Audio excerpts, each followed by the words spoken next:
Hi guys, welcome to class 4 of economics.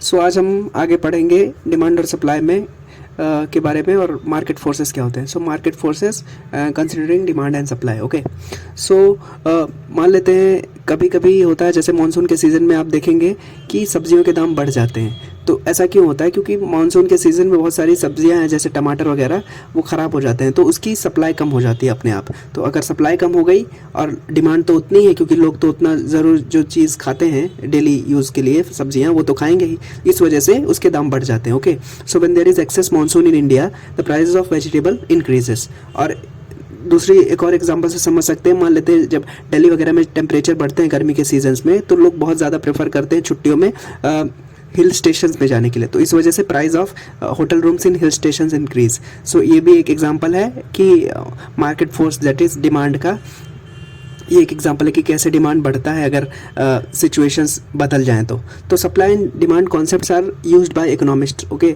So market forces को समझने के लिए डिमांड और सप्लाई का कॉन्सेप्ट बनाया गया और इकोनॉमिस्ट उसको देख करके मार्केट को समझते हैं कि कैसे क्या चीज़ें होती हैं। Okay, so this forces determine the quantity of goods produced and the price at which it will be sold. Okay, so demand और सप्लाई डिटरमाइन करता है कि कितना चीज़ें कोई प्रोड्यूस करेगा। मान लेते हैं कि कोई कंपनी है, वो चीज़ें कुछ मैन्युफैक्चर करती है, तो अगर डिमांड नहीं रहेगा तो उतना ज़्यादा क्यों मैन्युफैक्चर करेगी। ओके, सो ये सब समझने के लिए डिमांड और सप्लाई हेल्प करते हैं किसी भी कंपनी या फैक्ट्री को या किसी भी ऑर्गेनाइजेशन को कि कितना चीज़ हम प्रोड्यूस करें, कितना चीज़ हम किस प्राइस पॉइंट पे उसको बेचें। Okay, so the next thing is demand. So what is demand?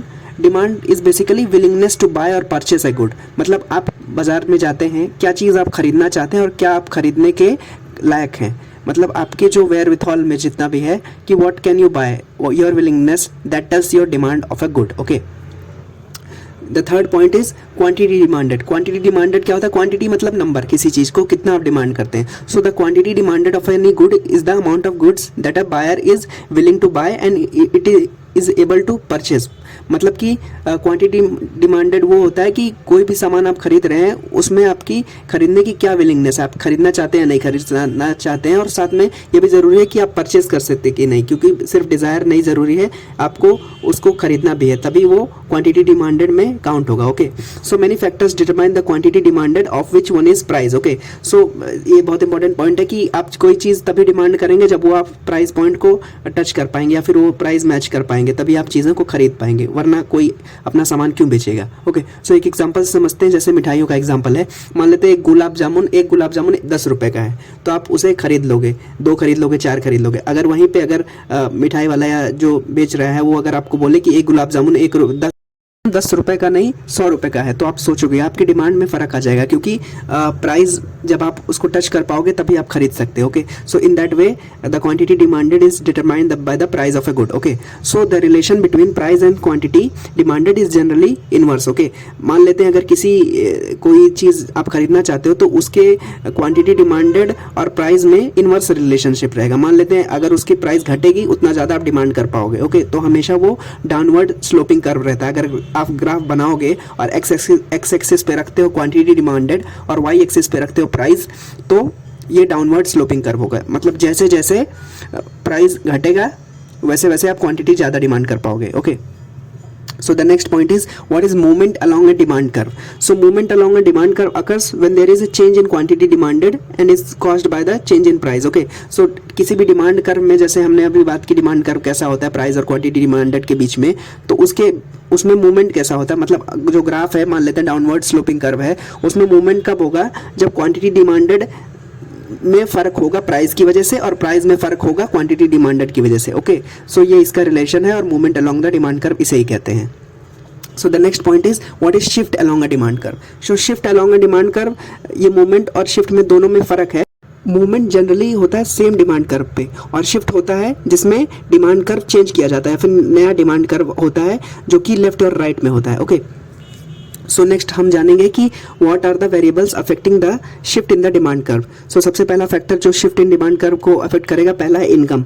सो मान लेते हैं आप की इनकम बढ़ गई, तो आप माइंड नहीं करेंगे किसी भी चीज़ को किसी भी प्राइस पॉइंट पे खरीदने के लिए। Okay, so if your income increases you will not hesitate to buy things even if the prices are higher. So in that way income determines the shift in the demand curve. Okay, So in order to understand the effect of increase or decrease in income, first we need to distinguish between normal goods and inferior goods. Normal goods क्या होते हैं और inferior goods क्या होते हैं? So normal good वो good है कि a good for which other things remaining same and an increase in income leads to increase in demand. Okay, so normal goods वो होंगे जिसमें अगर आपकी इनकम बढ़ गई तो आप उसकी ज़्यादा डिमांड करने लगेंगे, वो गुड है normal good. For example use of private vehicles over public transport. मान लेते हैं आपकी इनकम बढ़ गई तो नॉर्मल गुड वो होगा जिसे आप पैसे आपकी इनकम बढ़ने पे ज़्यादा यूज़ करने लगे, जैसे use of private vehicles over public transport. दूसरा है इन्फीरियर गुड. इन्फीरियर गुड क्या होता है? A good for which other things remaining same and increase income leads to decrease or stability in demand. Inferior good वो good है कि मान लेते हैं आपकी इनकम बढ़ भी जा रही है तो आप उसका डिमांड ज़्यादा नहीं बढ़ा रहे हैं. जैसे कि सॉल्ट हो गया, मान लेते हैं आपकी इनकम पहले 30,000 रुपये थी, अब आपकी इनकम 50,000 हो गई, तो आप ज़्यादा नमक नहीं ना खाएंगे, आप जितना खाते थे वही खाएंगे. सो इस केस में इन्फीरियर गुड सॉल्ट है. Okay, so the next factor which is affecting the shift in the demand curve, that is substitute good. Substitute good क्या होता है? Two goods for which other things remaining same. Okay, so दो good substitute good कैसे होंगे कि increase in price of one leads to increase in demand of the other. Okay, जैसे T और coffee हो गया, ये सब्सटीट्यूट गुड्स है. मान लेते हैं कॉफ़ी के दाम बढ़ गए तो लोग अब शिफ्ट करेंगे टी पे, बहुत ज़्यादा शिफ्ट करेंगे. Okay, so in that way tea and coffee are substitute goods of each other. Okay, so the demand curve of tea will shift to the right because coffee का price बढ़ गया है. Okay, so the next case is factor is complementary goods. Complementary goods क्या होते हैं? सो complementary goods वो होते हैं जो एक साथ साथ आते हैं, जैसे कि कार और पेट्रोल या फिर सॉफ्टवेयर और कंप्यूटर. तो इसमें क्या होगा कि मान लेते हैं कार का दाम अगर मान लेते हैं पेट्रोल का दाम 100 रुपये से बढ़कर मान लेते हैं 1000 रुपये लीटर हो गया, तो आप कार्स खरीदने से पहले सोचेंगे. इस वजह से ये दोनों कॉम्प्लीमेंट्री गुड्स हैं, साथ साथ में आते हैं.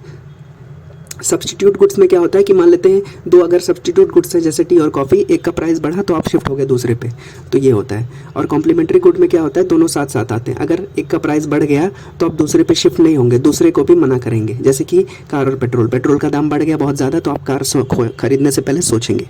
Okay, so the next factor is taste and preference. मान लेते हैं टेस्ट एंड प्रेफरेंस भी डिसाइड करता है शिफ्ट इन द डिमांड कर. मान लेते हैं मैं वेजिटेरियन हूँ और मैं शिफ्ट कर गया नॉन वेज फूड पे, तो इस केस में demand curve of non veg food will shift to the right. Okay, so the next factor which is affecting the shift in the demand curve is expectation. मान लेते हैं आप सोचते हैं कि अगले महीने आपकी इनकम ज़्यादा होने वाली है तो आप इस महीने कम सेव करेंगे. ओके, और ज़्यादा खर्च करेंगे. So expectation also affect the demand of a good. Okay, so the next and last factor is number of buyers. So मान लेते हैं A is a consumer of a particular good, for example ice cream, और B और C उसे और join कर लेते हैं आइसक्रीम खरीदने के लिए. तो अब 3 लोग हो गए आइसक्रीम खरीदने के लिए, तो in that case demand curve of ice cream will shift to the right. तो इस केस में नंबर ऑफ बायर्स जैसे जैसे बढ़ेंगे वैसे वैसे demand curve of a good will shift to the right. Okay, so these were the few things about market forces and the variables affecting shift in demand curve. So I hope you understood it. Thank you so much for watching. Bye bye.